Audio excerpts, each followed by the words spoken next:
الحمد لله رب العالمين والصلاة والسلام على سيد المرسلين أما بعد فأعوذ بالله من الشيطان الرجيم بسم الله الرحمن الرحيم الصلاة والسلام عليك يا رسول الله وعلى آلك وأصحابك يا حبيب الله.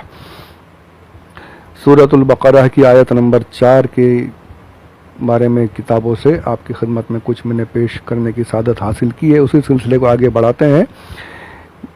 ایک بات یہ عرض کر دوں کہ عربی عبارات جو قرآن شریف ہے وہ تو زبر زیر پیش کے ساتھ ہے. بے شک عربی جو کتابوں میں ہے وہ پڑھنا یہ معمولی بات نہیں ہے.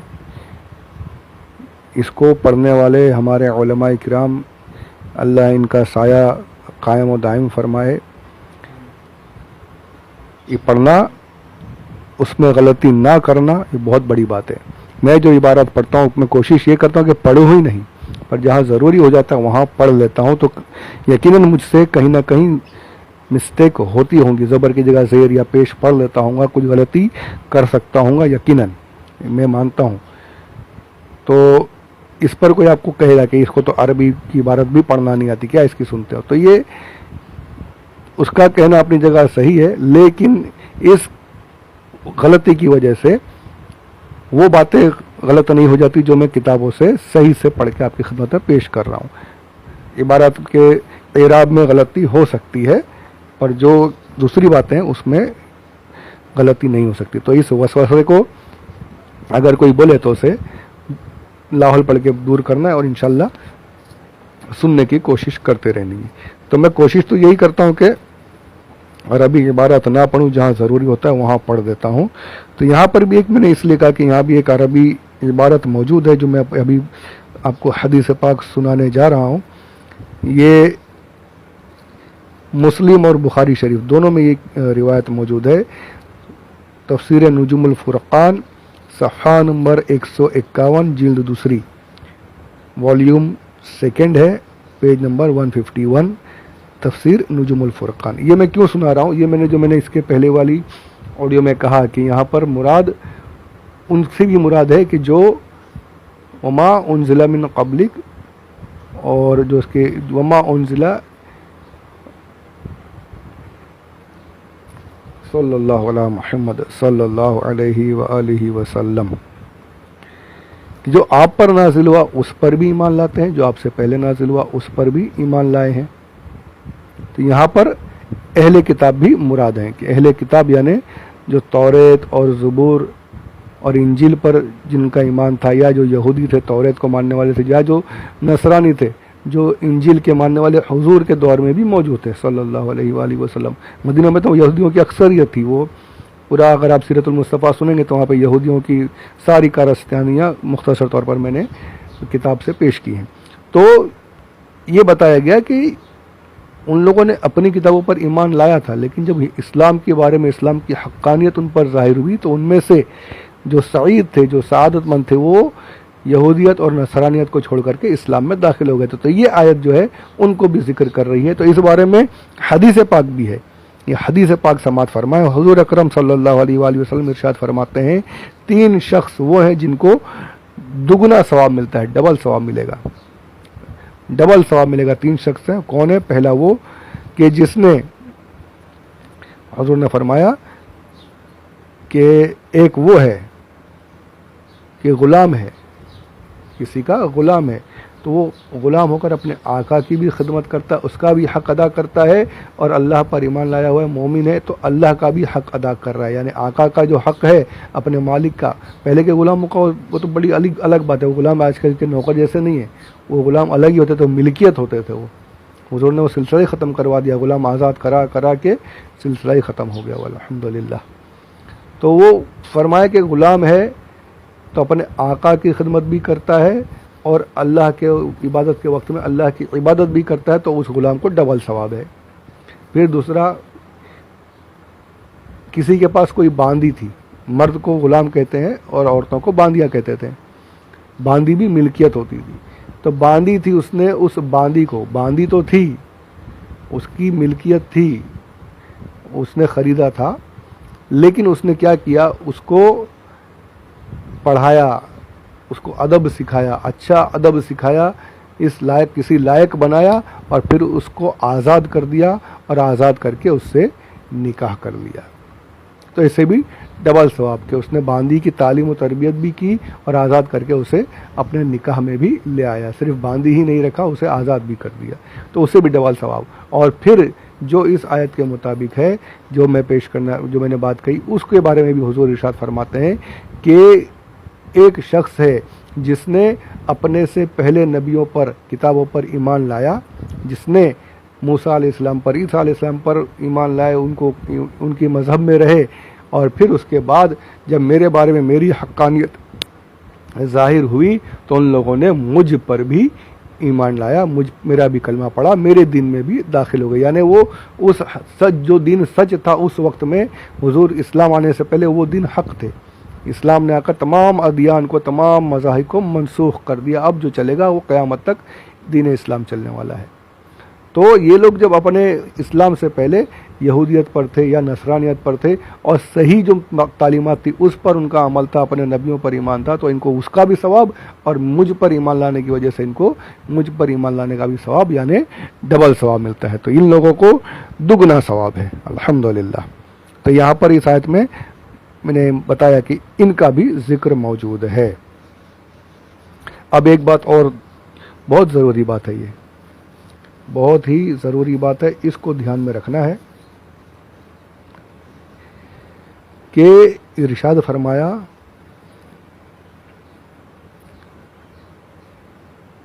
والذین یؤمنون بما انزل الیک,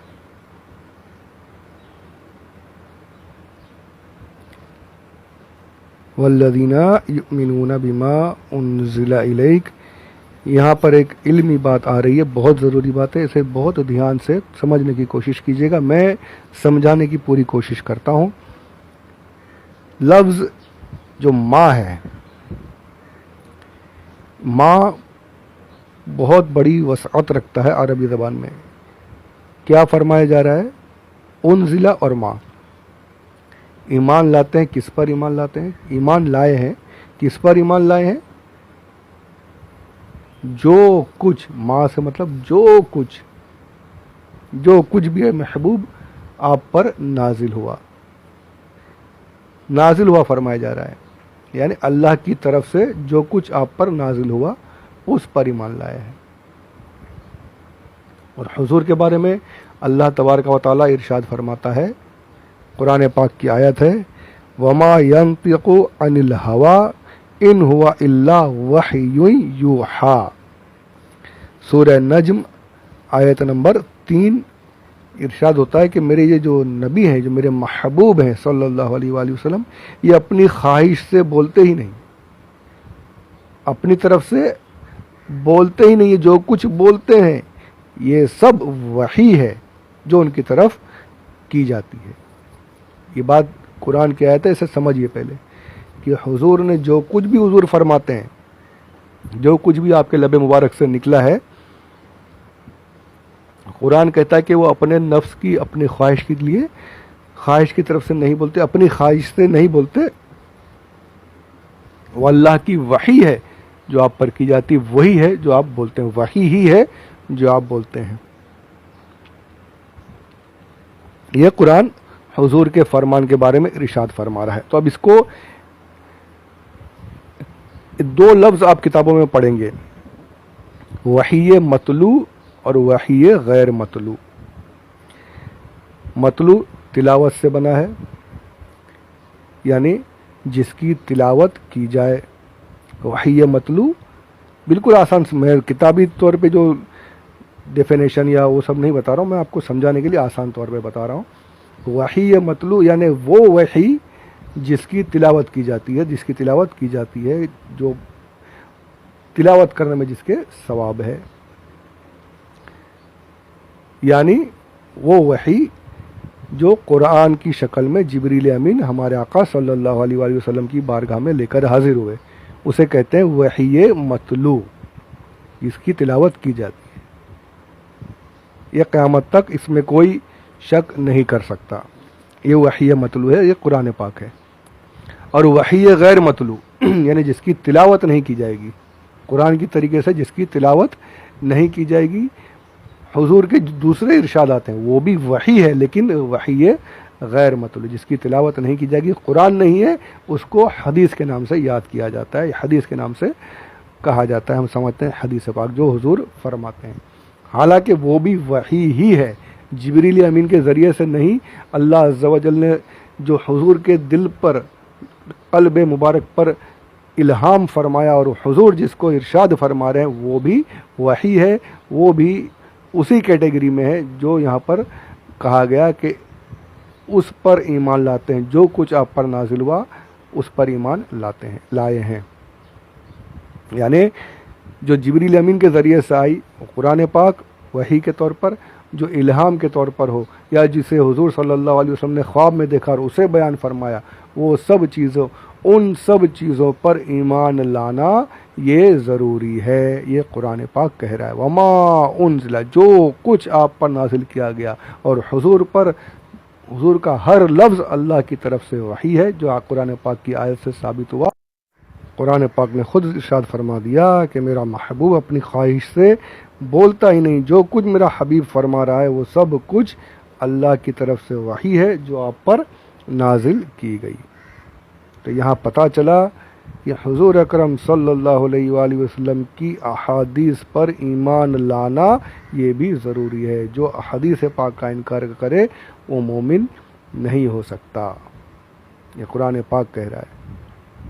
ایسے ملے ہیں، ہے ایسا فرقہ بھی، آپ حیرت کریں گے، ایسے فرقے بھی موجود ہیں جو کہ اپنے آپ کو کہتے ہیں اہل قرآن.